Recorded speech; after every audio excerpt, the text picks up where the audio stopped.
On the coldest night the city had felt in years, Ava Johnson, a broke and exhausted black single mom, dragged her tired feet toward home after another punishing double shift, praying her little boy Malik was still asleep. But just a few steps from her gate, she froze. A man lay collapsed on the sidewalk, lips blue, body shaking violently, his breath barely visible in the icy air. He had no coat, no bag, no phone light, nothing. Was he dangerous, or was he dying? Should she risk everything for a stranger, or walk past and wonder forever why fate had placed him at her door on this night? One decision, and her entire life would change by morning. Stay till the end of this story, and don't forget to like, subscribe, and share if you believe one act of kindness can change everything. Ava didn't think twice once she heard the stranger's teeth chattering like they were fighting for survival. She pushed open her rusty gate, knelt beside him, and felt the icy stiffness of his fingers. Hey, can you hear me?" she whispered, shaking his shoulder.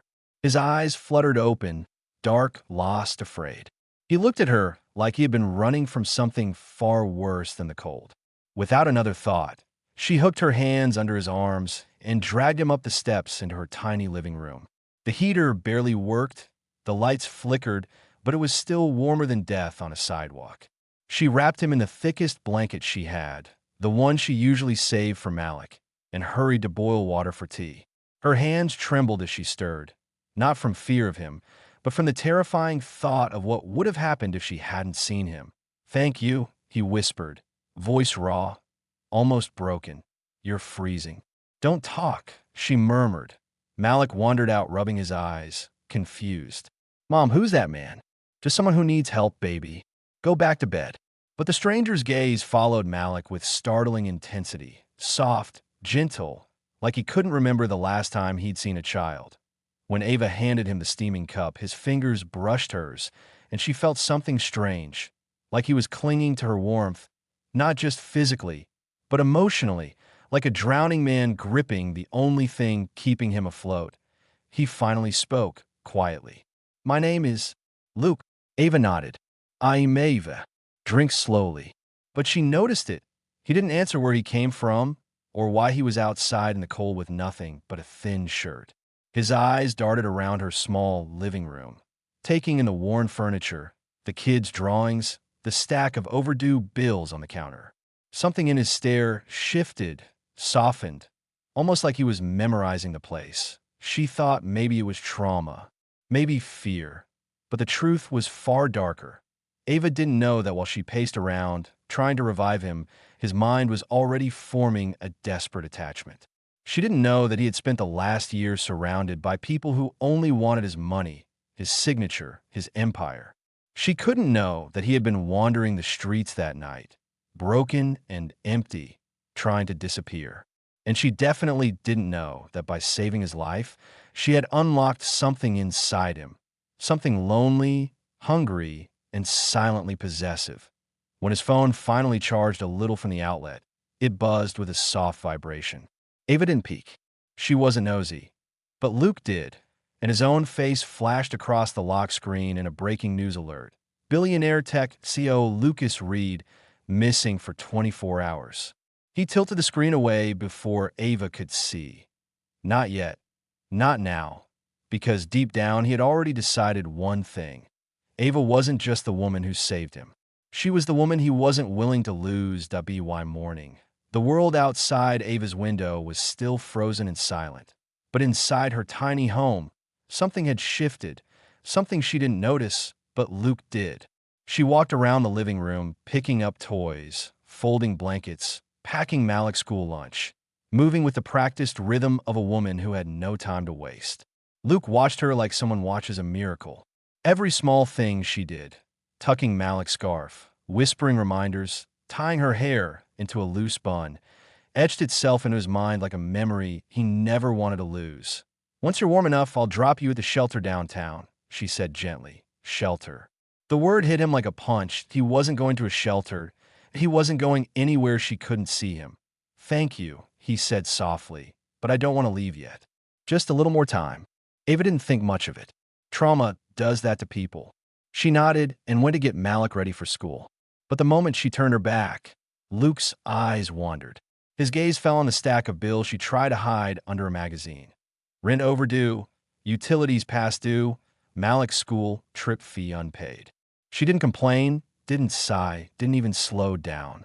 She carried the weight like she'd been doing it her whole life. Something tightened in Luke's chest. He had met thousands of people, investors, CEOs, politicians, but none of them had ever made him feel what this woman made him feel after one night, that a longing, that a hunger, and a quiet, frightening thought. I could fix everything for her. All of it. Right now. But she didn't want help. When he tried to offer money in the clumsiest way possible, crumpled bills he found in his pocket, her expression froze. "Luke," she said firmly, "I didn't help you for payment. That's not who I am. So please don't do that again." Most people would have backed off, but Luke wasn't most people. Rejection only pulled him deeper. As Ava walked Malik to the door, Luke could hear the boy whisper, "Mom, is he staying forever?" Ava laughed lightly. "No, sweetheart. He's just someone we help. Forever." The word lodged itself in his mind. When Ava left for her shift at the hospital, Luke stood near the window and watched her walk down the street, Malik holding her hand. His breath fogged the cold glass. He didn't blink, didn't move. Something inside him clicked into place, an obsession wrapped in gratitude that he waited until she turned the corner before he slipped outside. Not to disappear, but to follow. From across the street, hidden behind a delivery van, Luke watched her board the bus. He memorized the route number, the direction, the stops. He watched her blend into the morning rush like she wasn't the only warm light in his frozen world. Later that day, Ava's co-worker scrolled through her phone and showed her a headline. "Billionaire Lucas Reed missing. Company chaos spreads." Ava stared at the photo, that face, those eyes, that broken look. Her skin prickled. Her breath caught. Luke that it was him. And suddenly, a single horrifying question filled her chest. If he's a billionaire, what was he doing at my door? Ava rushed home after her shift, her mind racing, her heart pounding. She kept replaying the headline, the photo, the cold realization that the man asleep on her couch last night was no ordinary stranger. Lucas Reed, billionaire, CEO, vanished without a trace. Why had he lied? Why had he shown up at her door? Why her? Every shadow on the sidewalk made her walk faster. Every sound made her glance over her shoulder. She hated fear. She had lived her whole life fighting it. But tonight, it clung to her skin. When she turned the last corner to her block, her footsteps slowed. He was there, Luke, or Lucas, leaning against a street lamp across from her building, hands in his pockets, watching her approach like he had been waiting for hours. The same dark eyes, the same cold night. But his gaze wasn't weak like last night. It was sharp, focused, intense that he pushed off the pole slowly, taking a few steps toward her. "Ava," she stepped back. "Why are you here? Why were you outside my house? And why did you lie to me?" Lucas swallowed hard. His voice was low. "I didn't lie. I just didn't tell you everything." "Everything?" Ava snapped. "You're a billionaire. Missing. Your face is everywhere. Do you know how insane this is?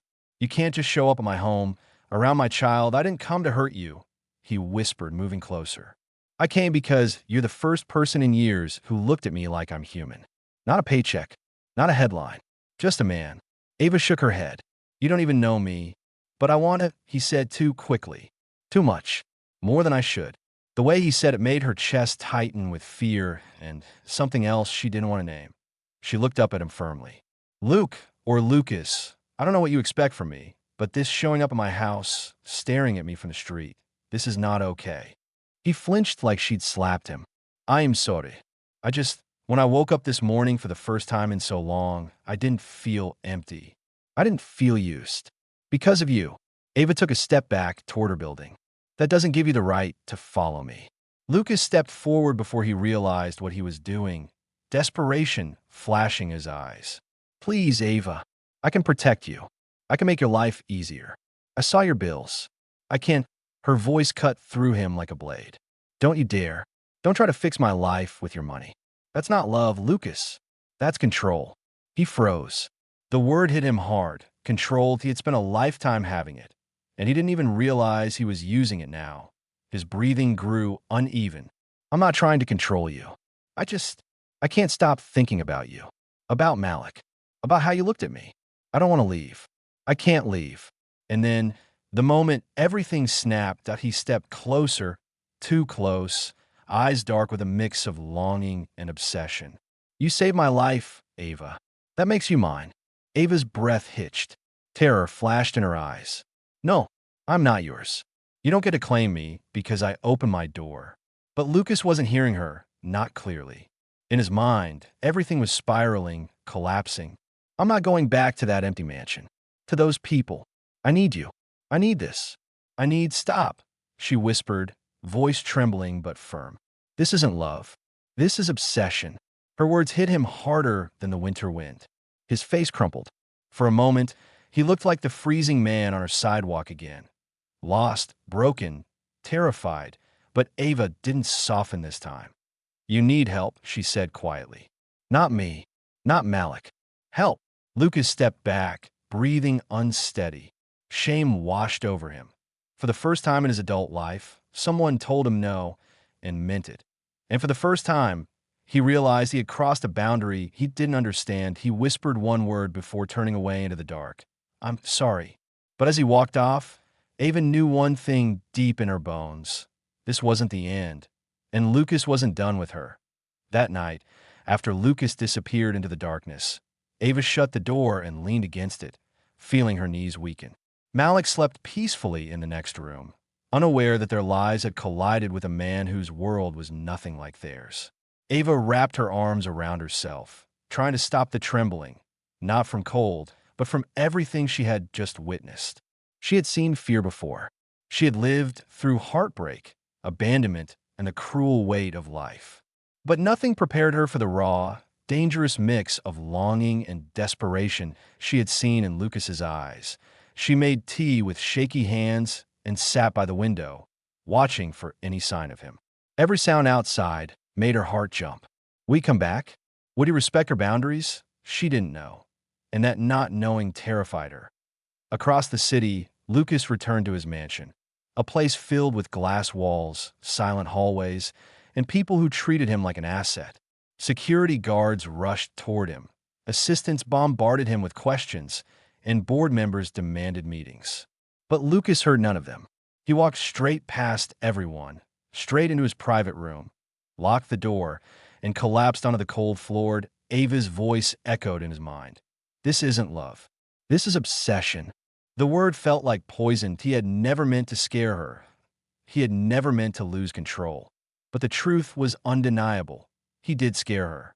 He did lose control. And that realization broke him. He curled his knees to his chest, something he hadn't done since he was a lonely child hiding from his parents' arguments. He felt that same emptiness now, that deep, hollow ache that no amount of money had ever been able to fill. But for a brief moment, on Ava's couch, under Ava's blanket, he had felt warmth. He had felt seen. He had felt human. Losing that felt like losing oxygen. Hours passed. When morning came, the board demanded a press conference. Journalists camped outside his gates.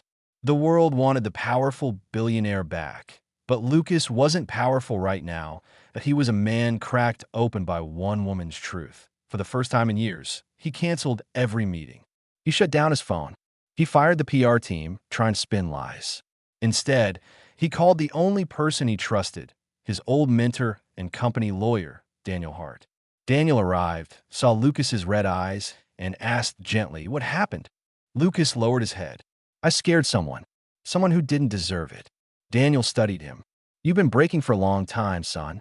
You just finally hit the bottom." Lucas rubbed his hands over his face. "I need help. I need to fix myself.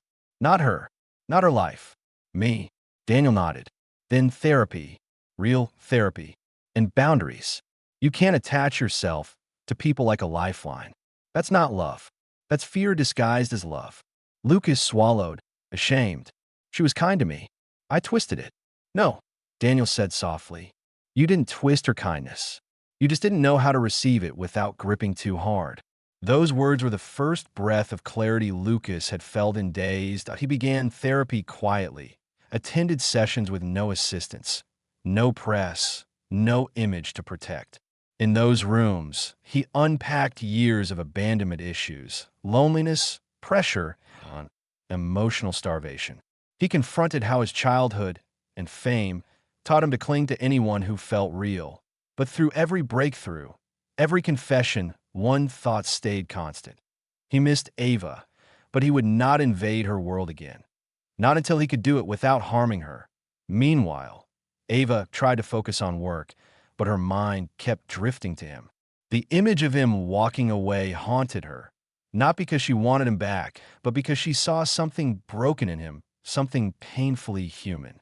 She didn't want his money, his world, or his chaos. But she also didn't want him to suffer alone. One late evening, she checked her mailbox and froze. Someone had anonymously paid her overdue electricity bill. Another envelope held a receipt showing her building's security system had been upgraded by an unnamed donor.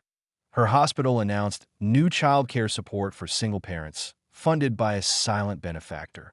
Ava closed her eyes that he was still watching over her, but from a distance, respecting what she asked for, trying to change instead of forcing himself back into her life. And for the first time, she felt something she didn't expect. Not fear, not anger, but a fragile, cautious hope. Weeks passed, and the winter began to loosen its grip on the city. Ava tried to settle back in her routine. Wake up, prepare Malik's lunch, rush to the hospital, return exhausted, repeat. But something inside her had shifted. She found herself pausing at the window some mornings, wondering if Lucas was out there somewhere, struggling, healing, trying to understand love in a way he'd never been taught. There was no sign of him. Not physically, not in the shadows, not lingering near her gate. And strangely, that absence proved something. He was giving her what she begged for: space. Boundaries. Respect. One Thursday afternoon, Malik came running out of school waving a flyer. "Mom, we got new computers. In a reading room. They said it was from some big donor." Ava felt her heart stutter. Anonymous again. Of course. She could almost see Lucas in her mind, standing far away, hands in pockets, hoping she never found out, doing good because it made her life a little easier, not because he wanted anything in return. That night, as Malik slept, Ava sat on her couch and whispered to herself, maybe he really is trying. It wasn't forgiveness. It wasn't love, but it was the beginning of understanding. 2 more weeks passed before she saw him again. By her choice, Ava left her shift at the hospital, walked 2 blocks to a small cafe, and sat at the corner table. Her hands shook slightly as she waited, but she didn't back out. She had sent him a simple text earlier. We should talk. No anger, no fear. Just a door, slightly open. 15 minutes later, Lucas entered wearing simple clothes. No suit, no security, no ego. He looked unsure, almost shy, as if he expected her to change her mind and walk away. He approached her slowly. Ava, sit, she said softly. For a long moment, they just looked at each other. 2 people who had collided in chaos and were now trying to rebuild something fragile. Lucas spoke first. "I am sorry. For everything. For scaring you. For thinking I could fix your life with money. For crossing lines. I didn't know how broken I was until you told me the truth." Ava listened quietly. "I don't want apologies, Lucas. I want understanding. I want you to know that what happened wasn't love. But it could become something if you heal, if you learn, if you respect me." He nodded, eyes glassy with sincerity. "I'm trying every day. Therapy, boundaries, real work. Not because I want to win you back, but because you made me want to be better." Ava breathed slowly. "I'm not promising anything, but I'm not closing the door either." His relief was almost painful to watch. He smiled, small, careful, grateful. Malik spotted him through the cafe's window and ran in. "Luke," he shouted, throwing his arms around him. Lucas froze, then held the boy gently, like he was holding something precious he didn't deserve. Ava watched them. Her child, the man who terrified her, the man who was trying to change. And for the first time, she didn't feel fear, just possibility, just the faint, warm spark of something new. Not obsession, not danger, but the beginning of real love. Spring arrived slowly. melting the city's harsh winter and softening everything it touched. Ava felt the change within herself, too. What had once been fear now felt like cautious curiosity. What had once been tension now felt like slow-growing trust. Lucas never pushed, never appeared unannounced, never crossed a boundary. Instead, he showed up only when invited, carrying coffee for her after a long shift, reading Malik's homework with him, sitting on the far end of the couch like he was afraid to take up too much space. He spoke gently, listened more, and learned to remain still when his old impulses tried to rise. The man who once followed her from the shadows now waited patiently for her to take the lead. It was the first real act of love he had ever performed. As months passed, their connection deepened into something warm and steady. Ava saw his effort, not grand billionaire gestures, but small human ones. He volunteered at Malik's school. He helped paint the community center without telling anyone who he was. He'd kneel to repair a broken playground swing rather than send workers with machines. He laughed more, breathed easier, and carried himself like a man finally living for something real. One Saturday morning, Ava found him and Malik in the park, sitting on the grass, building a Lego tower. Lucas wasn't giving instructions or correcting him. He was simply letting Malik lead. Watching that scene, Ava felt her heart loosen, and for the first time, she allowed the thought she'd been avoiding. Maybe he really has changed. Maybe love doesn't have to be a threat. Maybe this could be our story. 2 weeks later, Lucas texted her, "I want to show you something. Only if you're comfortable." She agreed. He picked her and Malik up in a simple car, not a limousine, and drove them to a neighborhood she recognized. A place she used to pass by during grocery trips, a place forgotten by the wealthy and ignored by the city. But today it looked different. The street was clean. The walls were freshly painted.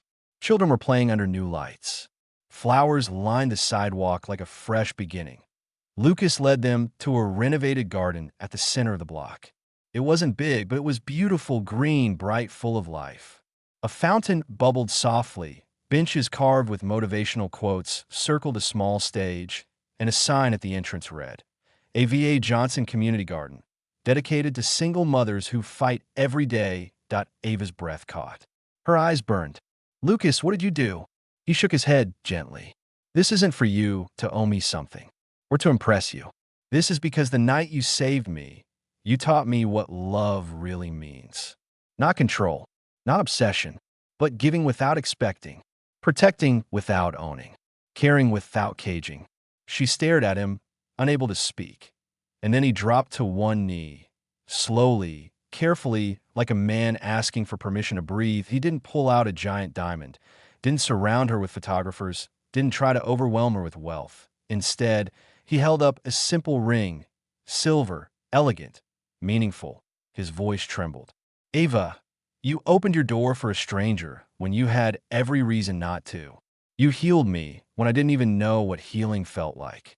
You made me want to be a better man. Not for you, not for the world, for myself."